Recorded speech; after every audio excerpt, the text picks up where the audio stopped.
What's up guys and welcome to the SNES Geek Show. I am the SNES Geek. Have you wanted to be on a TV show or at a game show maybe? Well, right now you probably aren't. But you can thanks to TV Superstars for the PlayStation Move. Let's begin this thing. It's time.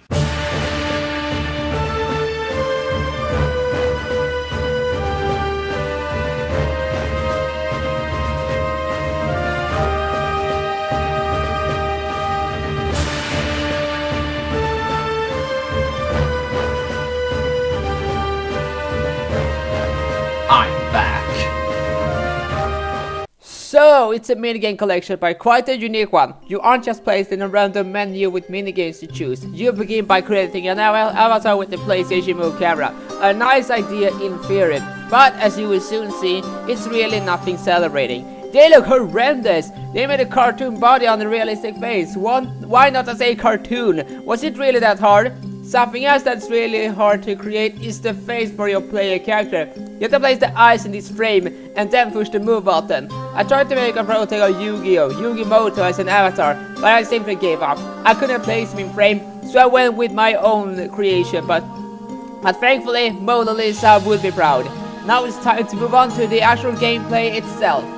Alright, now it's time to move on to the actual minigame, starting out with the Victoria's Secret ripoff Rockstar with Ryan Ryan Darling. Alright, so the first part of this minigame is to pick an outfit, or rather in the memory variant.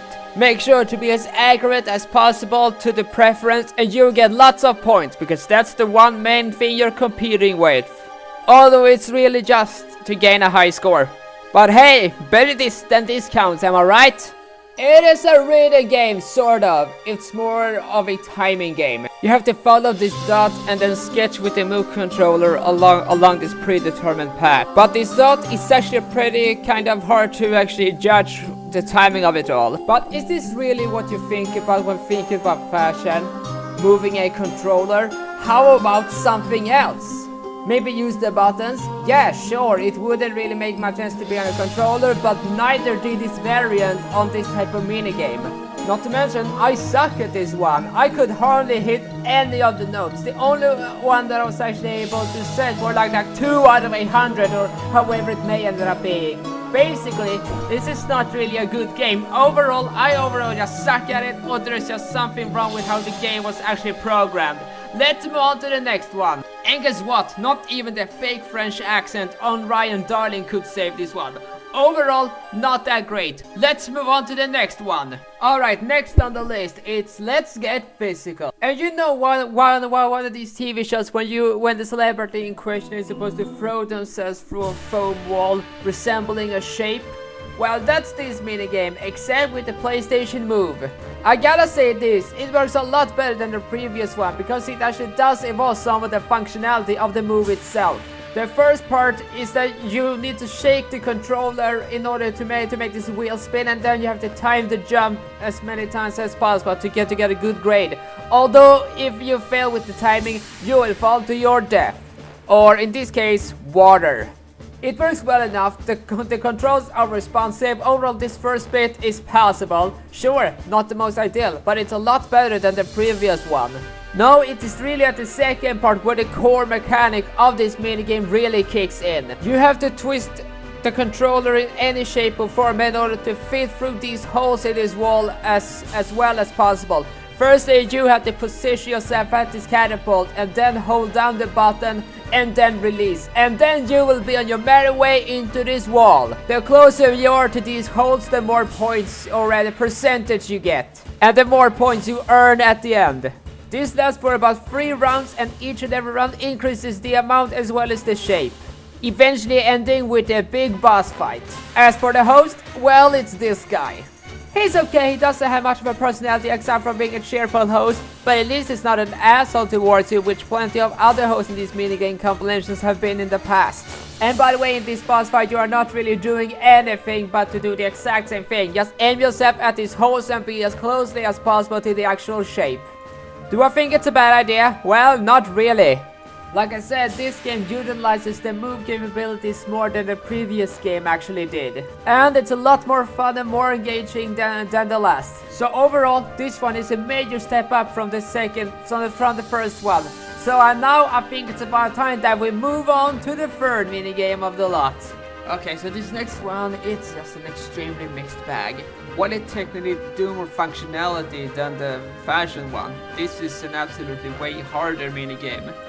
You have to compete against this chef guy to make a fancy schmancy dinner. You have two options of food to pick on the main menu, either pancakes or in this case of this minigame, fajitas. But there's at least some strategy into this game.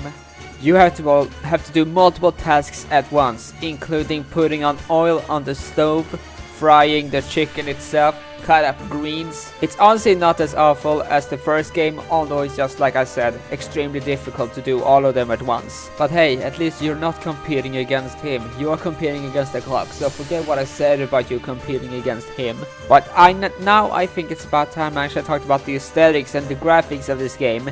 Yeah, like I said, this game obviously has a TV show aesthetic, which I would say works really well. Hell, even in between the minigames you get access to this TV Superstars magazine and watch some fictional commercials. It really does add a lot of its own identity to a game, because most party games, like I said before, it's mainly just about picking a minigame and then get started.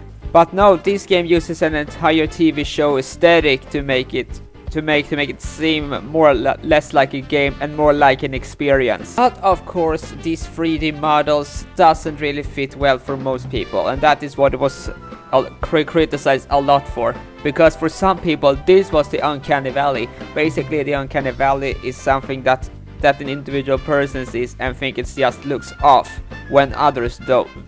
So anyway, it's a race against time, and after time is over, I didn't actually finish making this dish. And of course, some other folks might be smarter than I am, and you could possibly do this better than I did. But hey, at least I tried my best. Now it's time to move on to the last minigame of the lot. Okay, so this is the last original game of this lot. And you know, it's actually pretty good. I won't even say original for this type of game. DIY Raw is all about home renovation, where you as the player character is going to help the host to build a new home. So before each and every level begins, you get a rundown of the family in question that's going to move in. So as for this one, it is going to be more of a futuristic couple who likes more very clean and futuristic furniture and decorations. Now it's up to you to perform several different tasks in order for this house to be as nice as possible.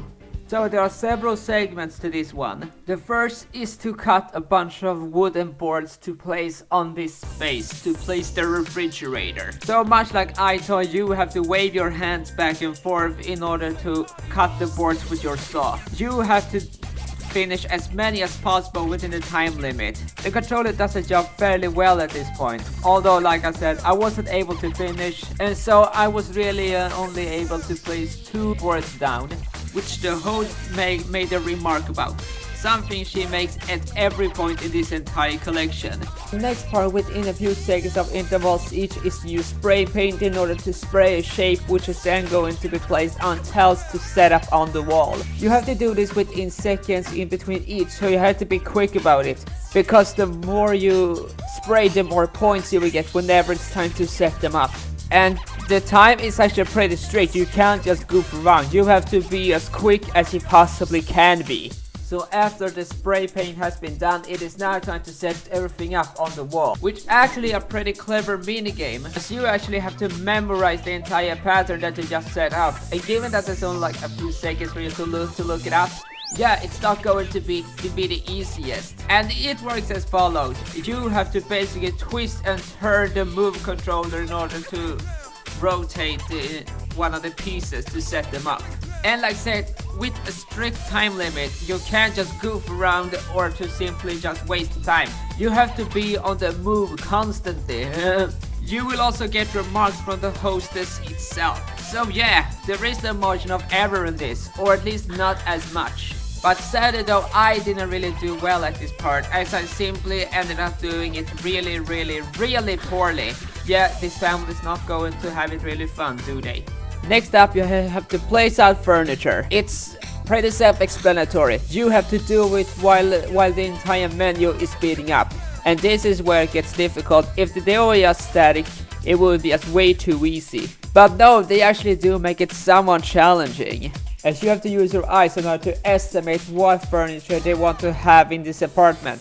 As for this one, well, like I said, it is a futuristic couple, so you have to place futuristic looking objects down. And for every part that passes by, it's going to speed up. So the more correct furniture you place out, the more points you will get. Now it is finally time for the final part of this minigame, and that is the evaluation. And the better you did, the more points you will get. As for myself in this one, I did okay. It wasn't exactly trash, but it wasn't exactly great either. Overall, I didn't get the most amount of points, but at least I got points, and the more points you get, the more stuff you unlock. So at least I made some kind of progress. And that's what's most important at the end of the day, right? Thank you so much for watching this video. The views on this channel has begun to grow exponentially, and I'm oh so grateful for that. If you'd like to see more of me and my videos, then consider subscribing and leaving a like. And right now on the screen you will see links to the previous videos I've done. Thank you so much once again for watching, and see you later!